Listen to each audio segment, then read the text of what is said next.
کتنا بڑا المیہ ہے کہ میں 88 سال کا ہو گیا ہوں، لیکن آج تک میری سمجھ میں نہیں آیا کہ مسلمان کا مطلب کیا ہے۔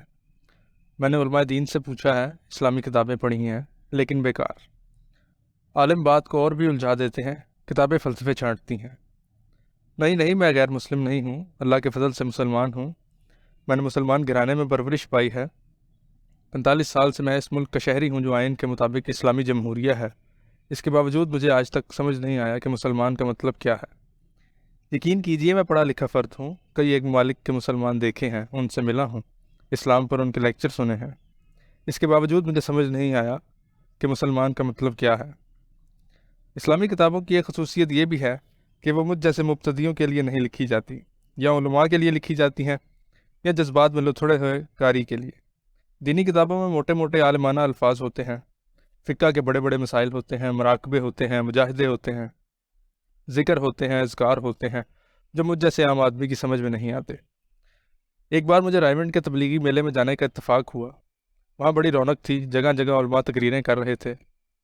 آپ سے کہہ دوں تو کیا حرج ہے کہ اگرچہ تقریر میں بہت کچھ ہوتا ہے، جوش ہوتا ہے، جذبہ ہوتا ہے، خطابت ہوتی ہے، نعرے ہوتے ہیں، لیکن اثر نہیں ہوتا۔ دلیلیں تو ہوتی ہیں، مگر پتہ نہیں ایسے کیوں ہوتا ہے، لیکن ایسے ہوتا ہے کہ بحث یا دلیل سے کبھی کوئی قائل نہیں ہوا۔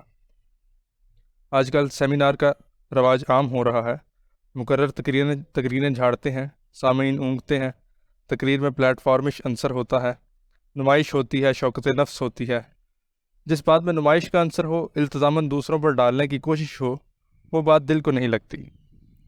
علماء کی تقریریں پہلے سے تیار کی ہوئی ہوتی ہیں، رٹی ہوئی ہوتی ہیں، تھیٹریکل ہوتی ہیں، صرف فونٹوں سے ڈیلیور کی جاتی ہیں۔ اس میں دل شامل نہیں ہوتا۔ دل شامل نہ ہو تو اثر کیسا؟ تبلیغی میلے میں جگہ جگہ پنڈال بنے ہوئے تھے، تقریریں ہو رہی تھیں، دھواں دھار تقریریں، جذبات کے فوارے چل رہے تھے، پھوار اڑ رہی تھی، نعرے لگ رہے تھے، جوش و خروش ایسا جیسے لام لگی ہو، میلہ لگا ہوا تھا، سبھی کچھ تھا، صرف تبلیغ نہیں تھی۔ تبلیغی میلے میں 20 کتابوں کے سٹال لگے ہوئے تھے، یہ سٹال اسلامی کتابوں سے بھرے ہوئے تھے۔ ایک سٹال پر میں نے چند ایک کتابیں الٹ پلٹ کر دیکھیں۔ ایک کتاب کی قیمت پوچھی، سٹال والے نے کہا 60 روپے۔ میں حیران رہ گیا۔ اس کی لکھائی چھپائی اور ضخامت کی کتاب کی قیمت کسی طور پر 150 روپے سے کم نہیں ہو سکتی۔ اتنی کم قیمت؟ میں نے حیرت سے پوچھا۔ علمی ادبی کتابوں کی قیمت تو اس سے دگنی تگنی ہوتی ہے۔ وہ مسکرایا، بولا، اسلامی کتابوں کی قیمتیں کم ہوتی ہیں۔ چونکہ اسلامی کتابیں پاکستان میں بہت زیادہ بکتی ہیں، لہٰذا ان کی میس پروڈکشن ہوتی ہے، لاگت کم آتی ہے، منافع کی شرح کم رکھی جاتی ہے۔ آپ کون سی کتاب خریدنا چاہتے ہیں؟ سٹال والے نے پوچھا۔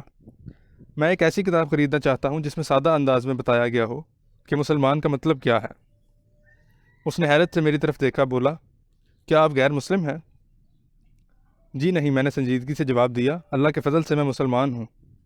آپ مذاق تو نہیں کر رہے؟ اس نے کہا۔ دراصل میں پیدائشی مسلمان ہوں، میں نے جواب دیا، منہ زبانی مسلمان۔ وہ ہنسنے لگا، بولا، جس نے کلمہ پڑھ لیا وہ مسلمان ہے۔ بالکل، میں نے بھی کلمہ پڑھ لیا ہے، میں بھی مسلمان ہوں، لیکن جاننا چاہتا ہوں کہ مسلمان کا مطلب کیا ہے۔ تو اسلام پر کتابیں پڑھی ہے؟ وہ بولا۔ پڑھی ہیں، بہت پڑھی ہیں، شاید اسی وجہ سے کنفیوز ہو گیا ہوں۔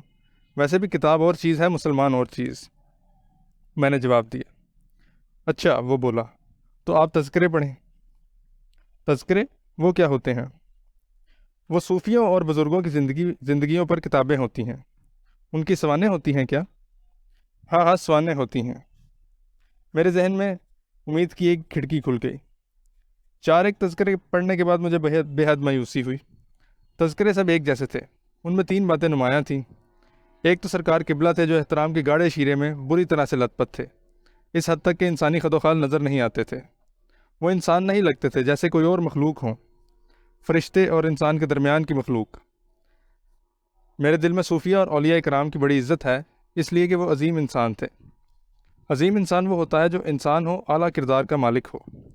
سچی بات یہ ہے کہ میں سمجھتا ہوں کہ مسلمان ایک کردار ہے جو اللہ کے احکامات پر عمل کرنے سے وجود میں آتا ہے۔ کسی تذکرے میں صاحب تذکرہ کے اعلیٰ کردار کی بات نہ کی گئی تھی، صرف کرامات تھیں، کرامات ہی کرامات، جیسے وہ جادوگر ہوں۔ کوشش کی گئی تھی کہ صاحب تذکرہ کو سپرمین کی حیثیت سے پیش کیا جائے۔ جہاں تک مجھے علم ہے، اسلام میں سپرمین نہیں ہوتا، کسی سپرمین کی گنجائش نہیں ہے۔ اسلام میں بشریت کا درجہ بہت بلند ہے۔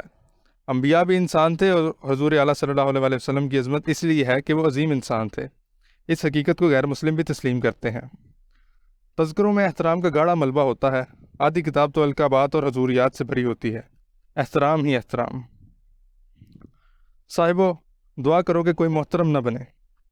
سیانے کہتے ہیں احترام ایک دیوار ہے جو محترم اور احترام کرنے والے کے درمیان میں کھڑی ہو جاتی ہے، جو قرب پیدا ہونے نہیں دیتی، جو خوف پیدا کرتی ہے۔ خوف مثبت نہیں منفی جذبہ ہے، اور احترام کا جذبہ باہمی محبت کے امکانات کو کم کر دیتا ہے۔ مثلاً باپ بیٹے کا رشتہ لیجئے، بیٹے پر لازم ہوتا ہے کہ وہ باپ کا احترام کرے، اسی وجہ سے باپ اور بیٹا کبھی ایک دوسرے کے قریب نہیں آ سکتے۔ ایک دانشور نے کیا خوب کہا ہے، اگر دو فرد پاس پاس بیٹھے ہوں لیکن ایک دوسرے سے کہنے کے لیے ان کے پاس کوئی بات نہ ہو تو جان لیجئے کہ وہ باپ اور بیٹا ہے۔ رشتے کے لحاظ سے اتنے قریب، برتاؤ کے حوالے سے اتنے دور، یہ جذبہ احترام کا اعجاز ہے۔ پتہ نہیں ایسے کیوں ہوا کہ باپ کو محترم بنا کر اولاد سے دور کر دیا گیا۔ اس دوری کا نتیجہ یہ ہوا کہ فادر ہاسٹیلٹی کا جذبہ پیدا ہوا، اور اس لو ہیٹ تعلق کی وجہ سے آج جنریشن گیپ کا مسئلہ وجود میں آیا ہے۔ آج کے نوجوانوں پر نکتہ چینی کرو تو وہ جواب میں کہتے ہیں کہ سارا قصور بڑوں کا ہے، انہوں نے ہماری تربیت ٹھیک طرح سے نہیں کی، بڑوں نے ہمیں حقیر جانا، ہمیں بولنے نہیں دیا، ہمارے دلوں میں خوف کے جالے تن دیے۔ چھوٹے سچ کہتے ہیں، واقعی ہم نے انہیں بولنے نہیں دیا۔ جب بھی انہوں نے کچھ کہنا چاہا، ہم نے انہیں ہشت بڑوں کے سامنے بولتا ہے کہہ کر چپ کروا دیا۔ کچھ لوگ کہتے ہیں کہ ساری چالاکی ماں کی ہے۔ ماں کی لسٹ فار پوزیشن اس قدر شدید ہے کہ وہ نہیں چاہتی کہ بچے باپ کے قریب ہوں، اس لیے کہ اگر باپ کے قریب ہو گئے تو ماں سے دور ہو جائیں گے۔ اس لیے وہ ایسا طریقہ کار اپناتی ہے کہ بچے باپ سے ڈریں، اس کے قریب نہ جائیں۔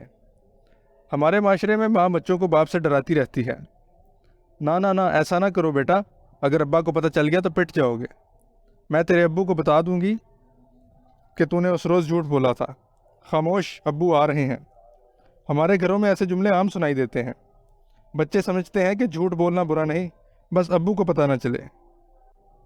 ماں کے سامنے چاہے دنگا فساد کرو، لیکن ابو کے سامنے نہیں۔ نتیجہ یہ ہوا کہ بچے سمجھتے ہیں کہ باقی سب ٹھیک ہے، لیکن ابو بہت بڑی رکاوٹ ہے۔ ماں بچوں کو خبردار کرتی رہتی ہے کہ ابو کا احترام لازم ہے، وہ یہ کبھی نہیں کہتی کہ میرا احترام کرو، مجھ سے ڈرو۔ وہ بچوں کے دلوں میں اپنے لیے محبت کا جذبہ پیدا کرتی ہے اور باپ کے لیے خوف کا۔ ایک مغربی مزاح نگار نے ایک کتاب لکھی، نام تھا دے اینڈ آئے۔ نام پر میں حیران ہوا، یا اللہ یہ کیسی کتاب ہے، اس کا موضوع کیا ہوگا؟ پڑھ کر پتہ چلا کہ گھر کے موضوع پر ہے۔ مصنف کا کہنا تھا کہ گھر ایک یونٹ نہیں ہوتا بلکہ 2 یونٹوں پر مشتمل ہوتا ہے، ایک جانب ماں اور بچے اور دوسری جانب باپ اکیلا، دے اینڈ آئے۔ یہ افراق و تفریق احترام کی وجہ سے ہوتی ہے۔ ماں بچوں کو باپ سے ڈراتی ہے، باپ سمجھتا ہے میرا احترام ہو رہا ہے، مجھے ماسٹر آف دی ہاؤس کا منصب مل رہا ہے۔ باپ کا شاونزم تسکین پاتا رہتا ہے، اسے شعور نہیں ہوتا کہ جذبہ احترام نیچے ہی نیچے محبت کی جڑیں کاٹ رہا ہے۔ دوستو، باپ بڑی ہی معصوم اور احمق مخلوق ہے۔ صاحبو، کیا تمہیں پتہ ہے کہ ہمارے معاشرے میں کس نے سب سے زیادہ ظلم ڈھائے ہیں؟ ایک ساس نے اور دوسرے باپ نے۔ بے شک ماں محبت کا سرچشمہ ہے، وہ اپنے بیٹے کے لیے بڑی سے بڑی قربانی دے سکتی ہے، لیکن وہ سمجھتی ہے کہ وہ میرا ہے، صرف میرا، کسی دوسرے کو اسے اپنانے کا حق حاصل نہیں ہے۔ پھر جب بہو گھر میں آ جاتی ہے تو وہ بیٹے کو بہو کے ساتھ شیئر کرنے کے لیے تیار نہیں ہوتی، وہ بہو کو اپنا حریف سمجھتی ہے۔ حسد یا جیلسی کا جذبہ جاگتا ہے اور وہ بہو پر بہانے سے چوری چھپے ہر ممکن ظلم ڈھاتی ہے اور بیٹے کی ازدواجی زندگی کو تباہ کر کے رکھ دیتی ہے۔ باپ اپنے بیٹے کو کبھی مساوات کا حق دینے کو تیار نہیں ہوتا۔ بیٹا چاہے بالغ ہو جائے، باپ اسے فرد کی حیثیت نہیں دے گا، سمجھے گا یہ میرے جسم کا ایک حصہ ہے، میرے جسم کی ایک ناپاک چینٹ سے پیدا ہوا ہے، بچہ ہے، نا تجربہ کار ہے، بے وقوف ہے۔ باپ چاہتا ہے کہ اس کا بیٹا خود کو باپ جیسا بنائے، باپ کے اصولوں پر چلے۔ وہ نہیں چاہتا کہ بیٹا اپنے دور کے مطابق زندگی بسر کرے۔ ہر بڑا نئے دور کو حقارت کی نظر سے دیکھتا ہے، نئی جنریشن کے بارے میں سمجھتا ہے کہ وہ راہ راست سے بھٹکے ہوئے ہیں۔ کوئی باپ بیٹے کو برابری کا درجہ دینے کے لیے تیار نہیں۔ وہ بیٹے کے لیے ہر قسم کی قربانی دینے کے لیے تیار ہوگا، لیکن اپنے خیالات کی قربانی نہیں دے گا۔ آپ سے کہہ دوں تو کیا حرج ہے کہ میری بیوی کے جذبہ احترام کی وجہ سے میں آج تک قرآن حکیم نہیں پڑھ سکا۔ میری عمر 88 سال کی ہو چکی ہے، لیکن مجھے علم نہیں کہ اللہ نے بنی نوع انسان کے لیے کیا پیغام بھیجا ہے۔ یقیناً آپ میری بات سن کر ہنس دیں گے اگر میں یہ کہوں کہ اللہ سے میرا تعارف 1955 میں ہوا تھا، اس کے بعد ہم دونوں دوست بن گئے۔ یہ دوستی آج بھی قائم ہے۔ جب بھی میں فارغ ہوتا ہوں اکیلا تو وہ چپ چاپ میرے قریب آ کر بیٹھتا ہے، پھر میں اسے اپنے دکھ درد سناتا ہوں اور وہ چپ چاپ سنتا ہے، سراپا ہمدردی بن کر مجھے حوصلہ دیتا رہتا ہے۔ اللہ سے دوستی کے باوجود ابھی تک مجھے علم نہیں کہ کہ اللہ نے بندے کے نام کیا کیا پیغام بھیجے ہیں، کیا کیا احکامات جاری کیے ہیں، اس لیے کہ میں نے آج تک قرآن نہیں پڑھا۔ یقین جانیے میں سچے دل سے قرآن کو الہامی کتاب سمجھتا ہوں، جانتا ہوں۔ مجھے کامل یقین ہے کہ اسلام سے بہتر کوئی مذہب نہیں ہے۔ میرا ایمان ہے کہ 21ویں صدی میں دنیا بھر کے سائنسدان، دانشور اور مفکر اس حقیقت کو جان لیں گے، مان لیں گے کہ اسلام واحد مذہب ہے جو دور حاضر کے لیے قابل قبول ہے۔ اس کے باوجود اپنی بیوی کے جذبہ احترام کی وجہ سے میں نے آج تک قرآن کریم کا مطالعہ نہیں کیا، نہیں کر سکا۔ میری بیوی ایک نیک خاتون ہے، وہ باقاعدہ نماز پڑھتی ہے۔ اگر کوئی نماز چھوٹ جائے تو وہ سارا دن جذبہ تعصب میں مبتلا رہتی ہے۔ قرآن کو سمجھنے کے لیے نہیں بلکہ ثواب حاصل کرنے کے لیے وہ بلا ناغہ تلاوت کرتی ہے۔ قرآن کریم کے لیے اس کے دل میں بڑا جذبہ احترام ہے۔ وہ قرآن کریم کو ریشمی جزدان میں ملفوف رکھتی ہے، ایک نہیں جو 2-3 جزدانوں میں۔ وہ قرآن حکیم کو الماری کے سب سے اونچے خانے میں رکھتی ہے، درمیانے خانے میں رکھ دیا جائے تو وہ اسے احترام کے منافی سمجھتی ہے۔ اگر میں قرآن کو میز پر رکھ دوں تو وہ ناراض ہوتی ہے، کہتی ہے میز کوئی پاکیزہ جگہ نہیں ہے۔ میرا جی چاہتا ہے کہ میں قرآن کو سرانے تلے رکھوں اور بیڈ بک کی طرح پڑھوں۔ بیڈ بک ایک ایسی کتاب ہوتی ہے جسے آپ سرانے تلے رکھتے ہیں، جب بھی فارغ ہوئے لیٹے تو کھول کر پڑھ لی، باقاعدگی سے سلسلہ وار نہیں بلکہ جہاں سے کھلی وہیں سے پڑھنا شروع کر دیا۔ نوجوانی میں عام طور پر لڑکے لڑکیاں سرانے تلے شعر و سخن کی کتابیں رکھتے ہیں، جب بھی فارغ ہوئے کتاب کھولی اور رومانی دنیا میں داخل ہو گئے۔ سنجیدہ قسم کے لوگ مشاہیر کے اقوال کو بیڈ بک بناتے ہیں، میرا جی چاہتا ہے کہ میں قرآن کریم کو بیڈ بک بناؤں، کیونکہ میں اسے کتاب دانش سمجھتا ہوں اور چاہتا ہوں کہ اٹھتے بیٹھتے لیٹتے قرآن پڑھوں، لیکن کیا کروں، میری بیوی اس کی اجازت نہیں دیتی۔ اس پر آپ کہیں گے کہ میاں تم تو رن مرید ہو۔ آپ درست فرماتے ہیں، واقعی میں رن مرید ہوں، بلکہ الحمدللہ کہ میں رن مرید ہوں۔ ایک روز میرے دوست قدرت اللہ شہاب نے مجھ سے کہا، مفتی صاحب کیا آپ بہشت میں رہنا چاہتے ہیں؟ میں نے کہا، کیا وہ بہشت جس میں دودھ کی نہریں بہتی ہیں، کھانے کو پھل ملتے ہیں اور بڑی بڑی آنکھوں والی حوریں مٹھی چاپی کرتی ہیں؟ میں اس جنت کو کنسیو نہیں کر سکتا، اس کے مفہوم کو نہیں سمجھ سکتا، اس لیے کہ میں سمجھتا ہوں کہ جہاں دکھ نہیں وہاں سکھ نہیں ہو سکتا۔ دکھ اور سکھ دو الگ چیزیں نہیں بلکہ ایک ہی سکے کے دو رخ ہیں۔ شہاب بولے، نہیں میں اس جنت کی بات نہیں کر رہا۔ تو پھر؟ بولے، اس زندگی کی جنت کی بات کر رہا ہوں۔ کیا آپ اس زندگی میں جنت میں رہنا چاہتے ہیں؟ بالکل چاہتا ہوں۔ بولے، بڑا آسان نسخہ ہے۔ میں نے کہا، بتائیے۔ بولے، اپنی بیوی کی ہر بات کے جواب میں ہاں جی کہہ دیا کیجیے۔ تو جناب گزشتہ 8 سال سے میں جنت میں رہتا ہوں، کاش کہ یہ اسم اعظم مجھے پہلے مل جاتا تو میں سال ہر سال جہنم میں رہنے سے بچ جاتا۔ میری بیوی ان پڑھ ہے، لیکن وہ سمجھتی ہے کہ دنیاوی مسائل کو مجھ سے بہتر سمجھتی ہے، بلکہ یوں کہنا چاہیے کہ وہ سمجھتی ہے کہ میں دنیاوی باتوں میں قطعی طور پر بے سمجھ ہوں۔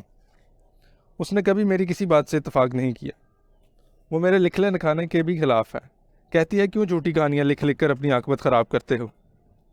ایک بار نوائے وقت کے ایڈیٹر صاحب ہمارا انٹرویو لینے آئے، کہنے لگے کہ میاں بیوی دونوں کا انٹرویو لیں گے۔ میں نے کہا ٹھیک ہے۔ جب بیگم کی باری آئی تو اس نے سخت نکتہ چینی شروع کر دی۔ ایڈیٹر صاحب نے پوچھا، محترمہ آپ کے میاں میں کوئی تو خوبی ہوگی؟ بیگم بولی، اگر کوئی ہوتی تو میں آپ سے کیوں چھپاتی بھلا۔ ان حالات میں ہماری سابقہ زندگی بسر ہوئی تھی۔ صرف قرآن کریم کی بات نہیں، میری بیوی کا حکم ہے کہ کوئی کتاب یا جریدہ فرش یا بستر پر نہ رکھا جائے، اس لیے کہ شاید اس میں کوئی آیت لکھی ہو۔ میرے لیے قرآن پڑھنے کی صرف ایک صورت ہے کہ کوئی ایسا نسخہ تلاش کروں جس میں عربی متن نہ ہو، صرف ترجمہ ہو۔ میں نے بڑی کوشش کی کہ ایسا نسخہ مل جائے، لیکن ابھی تک کامیاب نہیں ہوا۔ میرے ایک دوست ہیں محمد طفیل، پڑھے لکھے ہیں، ساری دنیا گھومے پھرے ہیں، انڈسٹریلسٹ ہیں، ماڈرن خیالات کے حامی ہیں، قرآن کریم کے پروانے ہیں۔ ان کی زندگی کا واحد مقصد یہ ہے کہ لوگوں کی توجہ قرآن پر مرکوز کریں۔ قرآن سوچو، قرآن جیو۔ وہ قرآن کریم اور اس کے متعلقہ کتابیں لوگوں میں مفت بانٹتے رہتے ہیں۔ ایک روز میری عدم موجودگی میں میرے گھر آئے اور قرآن کریم کے چند قیمتی نسخے چھوڑ گئے۔ میں حیران ہوا کہ یہ کون شخص ہے جو ہزاروں روپیوں کی کتابیں چھوڑ گیا ہے۔ اس کے بعد جب پہلی بار ان سے ملاقات ہوئی تو میں نے پوچھا کہ آپ اتنے قیمتی نسخے مجھے کیوں دے رہے ہیں؟ بولے، میں نے آپ کی کتابیں پڑھی ہیں، آپ کی تحریر میں اثر ہے، نوجوان آپ کی تحریریں پڑھتے ہیں۔ میرا خیال ہے کہ اللہ تعالیٰ نے آپ کو کمیونیکیشن کا گفٹ عطا کیا ہے۔ میں یہ نسخے اس لیے آپ کو دے رہا ہوں کہ شاید آپ ان سے استفادہ کر کے اپنی تحریروں میں قرآن کے پیغامات کا ذکر کریں۔ میں ان کی بات سن کر ہکا بکا رہ گیا۔ میں نے کہا، طفیل صاحب، میں تو دینی تعلیم سے بے بہرہ ہوں، جاہل مطلق ہوں، زبان پر قادر نہیں ہوں۔ میری بیوی اتنے سارے حجیم قرآن دیکھ کر گھبرا گئی۔ بولی، اب میں اتنے سارے جزدان کیسے بناؤں اور میں انہیں کہاں رکھوں؟ الماریاں تو لٹر سٹر سے بھری ہیں۔ آپ یہ قرآن بسد شکریہ انہیں واپس کر دیں۔ صاحبو، جان لو کہ یہ جذبہ احترام کی وجہ سے ہے۔ ہمارا جذبہ احترام اس قدر صفاق ہو چکا ہے کہ وہ ہمیں قرآن پڑھنے نہیں دیتا، باپ سے محبت کرنے نہیں دیتا، صوفیہ کرام کو انسان سمجھنے نہیں دیتا۔ ہمارا جذبہ احترام ایسا ہی ہے جیسا کبھی انگلستان کے عوام میں جذبہ ہمدردی جاگا تھا۔ لوگوں کو پتہ چلا کہ سائنسدان تحقیقی تجربات کے لیے مینڈکوں کو کاٹتے ہیں۔ لوگوں نے احتجاج کیا کہ یہ ظالمانہ فعل ہے۔ عوام کا نمائندہ وفد سائنسدانوں سے ملا۔ انہوں نے سائنسدانوں کو خبردار کیا کہ جانوروں پر ظلم نہ کریں۔ سائنسدانوں نے وفد کو سمجھایا، کہنے لگے کہ یہ کام ہم بنی نوع انسان کی بہتری کے لیے کر رہے ہیں۔ وفد نے کہا، بنی نوع انسان کی بہتری اور طرح سے بھی ہو سکتی ہے۔ سائنسدانوں کی سمجھ میں بات نہ آئی اور وہ مینڈکوں کو کاٹنے سے باز نہ رہے۔ لوگوں کا جذبہ ہمدردی مزید جوش میں آ گیا۔ وہ لیبارٹریز کے گرد چھپ کر سائنسدانوں کا انتظار کرنے لگے۔ جو بھی سائنسدان آتا اس پر حملہ کرتے تھے۔ یوں مینڈکوں کی ہمدردی سے سرشار لوگوں نے سائنسدانوں کو قتل کرنا شروع کر دیا۔ ایسے ہی جذبہ احترام سے سرشار مسلمانوں نے قرآن حکیم کو جزدانوں میں بند کر دیا۔ مسلمانوں کو قرآن کریم پڑھنے سے محروم کر دیا۔ قرآن کو بت بنا کر الماریوں میں مکفل کر دیا۔ صاحب، و جذبہ احترام بڑا طاقتور جذبہ ہے۔ مجھے یقین ہے کہ اگر اللہ میاں ہمارے ہاتھ آ جائیں تو ہم جذبہ احترام کے تحت ان پر مشک کافور چھڑک کر لوبان کی دھونی دے کر اپنی الماری کے اوپر والے خانے میں بت بنا کر سجا دیں گے۔ کچھ دیر کی بات ہے، رمضان شریف کے دن تھے، گرمیوں کا موسم تھا، دوپہر کا وقت تھا۔ میں ریل گاڑی میں سفر کر رہا تھا۔ ہمارے ڈبے میں اوپر تختے پر ایک نحیف و نزار مسافر لیٹا ہوا تھا۔ وہ مسلسل کراہ رہا تھا، ظاہر تھا کہ بیمار ہے۔ اس کے ساتھ ایک نوجوان لڑکا تھا جو ہمارے ساتھ نچلی سیٹ پر بیٹھا ہوا تھا۔ لڑکا بار بار اٹھ کر مریض سے پوچھتا تھا۔ مریض کو کھانسی چھڑ گئی جو بند ہونے میں نہ آتی تھی۔ اتفاق سے اسٹیشن آ گیا۔ لڑکا گاڑی سے اترا اور مریض کے لیے ایک بوتل لے آیا۔ اس پر ڈبے میں بیٹھے ہوئے دو معزز آدمی اٹھے اور لڑکے کا راستہ روک کر کھڑے ہو گئے۔ ایک بولا، لڑکے تو رمضان شریف کی بے حرمتی کر رہا ہے۔ دوسرے نے کہا، ہم ایسا نہیں ہونے دیں گے۔ اس پر میں نے ان معزز صاحبان کی منت کی۔ میں نے کہا، مریض کا کھانسی سے برا حال ہو رہا ہے، ازراہ کرم اجازت دے دیجیے۔ انہوں نے حقارت سے میری جانب دیکھا، انداز میں تشدد تھا۔ میں خوفزدہ ہو گیا۔ ایک صاحب بولے، اگر مریض کو کوک پلانا ہے تو اسے کسی دوسرے ڈبے میں لے جائیں، اس ڈبے میں رمضان شریف کی بے حرمتی نہیں ہوگی۔ ان کا جذبہ احترام خام نہیں تھا، دکھاوا نہیں تھا، اصلی تھا۔ ایک ساتھ کے لیے مجھے خیال آیا شاید وہ مجھ سے بہتر مسلمان تھے۔ پھر مجھے شہادت کا واقعہ یاد آ گیا۔ برے صغیر کی تقسیم سے پہلے کی بات ہے، جب گورے ہم پر راج کرتے تھے۔ گرمی کا موسم تھا، رات کا وقت تھا۔ گورا صاحب بنگلے کے بیک یارڈ میں مچھردانی لگائے سو رہا تھا۔ پٹھان چوکیدار راؤنڈ پر آیا۔ اس نے دیکھا کہ صاحب قبلے کی طرف پاؤں پسارے سو رہا ہے۔ چوکیدار نے جھنجھوڑا، بولا، صاحب جی ادھر ٹانگیں مت کرو، ادھر ہمارا قبلہ ہے۔ صاحب کو بات سمجھ نہ آئی۔ اس نے چوکیدار کی بات کو اہمیت نہ دی اور سرانے پر سر رکھ کر پھر سو گیا۔ چوکیدار دوبارہ راؤنڈ پر آیا تو دیکھا کہ صاحب قبلے کی طرف ٹانگیں کیے سو رہا ہے۔ اس نے پھر صاحب کو جھنجھوڑا۔ اب کی بار صاحب چڑ گیا۔ اس نے چوکیدار کو سنائی اور پھر لیٹ کر سو گیا۔ چوکیدار اس بے حرمتی کو برداشت نہ کر سکا۔ اندر سے کلارا اٹھا لایا اور صاحب کی گردن کاٹ دی۔ چوکیدار پر مقدمہ چلا۔ کچہری میں اس نے اقبال جرم کر لیا۔ بولا، ہم نے اسے 2 بار خبردار کیا کہ ادھر ہمارا قبلہ ہے، ادھر ٹانگیں کر کے مت لیٹو، ہمارے قبلے کی بے حرمتی ہوتی ہے۔ یہ باز نہ آیا تو ہم نے اس کے گردن کاٹ دیا۔ چوکیدار کو پھانسی کی سزا ہو گئی۔ سارا شہر امڑ آیا۔ انہوں نے نعرے لگائے کہ یہ پھانسی نہیں شہادت ہے۔ چوکیدار کی قبر پر مزار تعمیر کیا گیا۔ شہید کا کتبہ لگا دیا گیا۔ وہاں باقاعدہ قوالی ہونے لگی، عرس منایا جانے لگا۔ رات کو لیٹے ہوئے میں سوچ رہا تھا کہ شاید چوکیدار مجھ سے بہتر مسلمان تھا، شاید اسلام جذبے ہی کا نام ہے۔ دیوار پر لگی ہوئی مکہ معظمہ کی تصویر میں حرکت ہوئی اور وہ تصویر سے نکل کر میرے سامنے صوفے پر آ بیٹھا۔ میں نے چیخ کر کہا، تو جو دلوں کے بھید جانتا ہے، مجھے بتا کہ مسلمان کون ہے۔ اس کے چہرے پر مسکراہٹ پھیل گئی، بے نیازی بھری مسکراہٹ۔